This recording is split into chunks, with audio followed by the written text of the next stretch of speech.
सितंबर का महीना था। काली अंधेरी रात थी।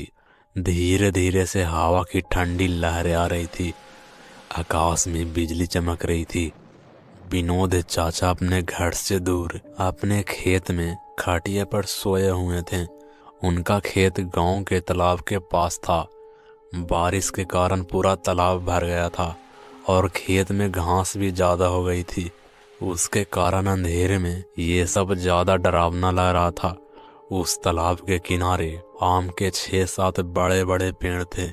आम के पेड़ की डालियों की आवाजें भी डरावनी लग रहे थे।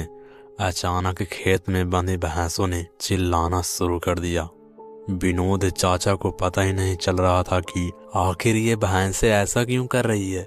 उन्हें लगा कि शायद ठंडी के कारण ये भैंसें ऐसे कर रही होगी, इसलिए विनोद चाचा ने चिमनी जलाई। उस चिमनी के उजाले में विनोद चाचा की नजर खटिया पर पड़ी। उन्होंने देखा कि एक स्त्री उनकी खटिया पर बैठी है। यह देखकर उनका शरीर डर के मारे कांपने लगा। उसी वक्त आकाश में बिजली तेजी से चमकी। वैसे तो विनोद चाचा बहादुर थे, लेकिन आज उन्हें भी थोड़ा डर लग रहा था। उसी वक्त विनोद ने आग में घास डाली और आग को ज्यादा बढ़ाया। इसकी वजह से वो औरत ठीक से दिखाई दे रही थी। विनोद चाचा ने आग तापने के साथ बैठे बैठे ही आवाज लगाई, कौन है? पर सामने से कोई जवाब नहीं मिली, इसलिए विनोद अचंभित रह गए। उनकी समझ में कुछ नहीं आया। विनोद खड़े हो गए। इसलिए विनोद चाचा ने सोचा कि अब डरने से कुछ नहीं होगा, मुझे हिम्मत से काम लेना पड़ेगा, क्योंकि जो डर गया वो समझो मर गया। चाचा ने एक बड़ी लकड़ी हाथ में ले ली और बोले, कौन हो तुम? तुम्हें क्या लगता है कि मैं तुमसे डर गया हूँ? लेकिन सच तो यही था कि चाचा अंदर से पूरी तरह डर के मारे कांप रहे थे। चाचा का गुस्से वाला रूप देखकर वो स्त्री खड़ी हो गई और जोर से बोली, क्या तुम मुझसे नहीं डरते? चाचा ने हिम्मत की और बोले, यहाँ से चले जाओ, वरना यह लाठी से मार मार के सिर फोड़ दूंगा। इतना बोलकर विनोद चाचा ने लाठी उठाई और उसी वक्त उस औरत ने आवाज उठाई, अब तू मुझे मेरे ही घर से बाहर निकालेगा?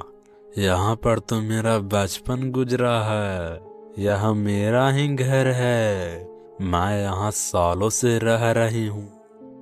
यह सुनकर चाचा का डर और गुस्सा दोनों ही शांत हो गया।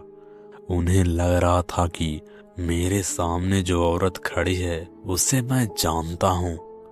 उसकी आवाज भी जानी पहचानी लग रही थी। चाचा सोचने लगे कि आखिर ये औरत है कौन?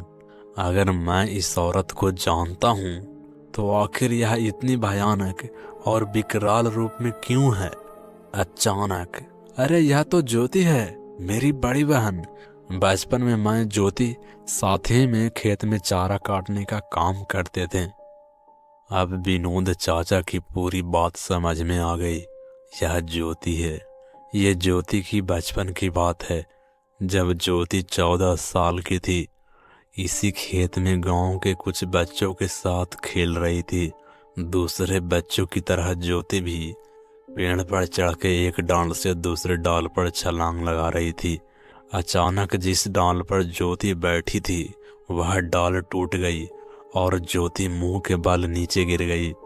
यह देखकर सारे बच्चे डर के मारे चिल्लाने लगे।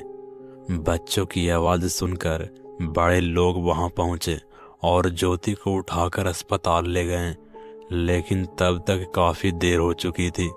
ज्योति की मौत हो गई थी। विनोद चाचा को ये सारी बातें याद आ गई और वो सीधा ज्योति के पास जाकर रोने लगे।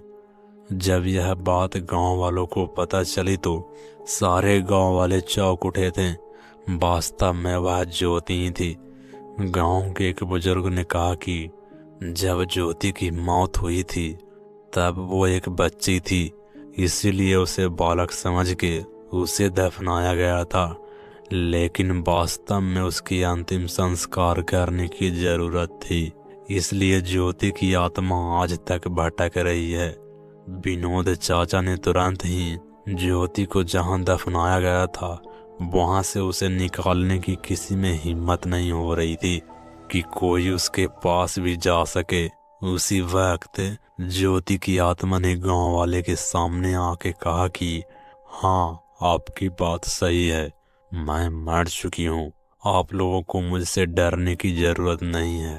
मैं अभी भी इस गांव की बेटी हूँ, लेकिन मैं आज तक भटक रही हूँ। मुझे मुक्ति दीजिए। बाद में विनोद चाचा ने ज्योति के शव का अग्नि संस्कार किया और उसकी आत्मा को शांति दिलाई। कमेंट में जरूर बताइए कैसी लगी हमारी कहानी। तो मिलते हैं अगले कहानियों के साथ। और हाँ, वीडियो पसंद आए तो लाइक जरूर करें और चैनल को सब्सक्राइब जरूर करें और साथ ही घंटी को दबा दें, क्योंकि मैं आपके लिए ऐसे ही कहानियां लाता रहता हूँ। तो मिलते हैं अगले ऐसे ही डरावने कहानियों के साथ।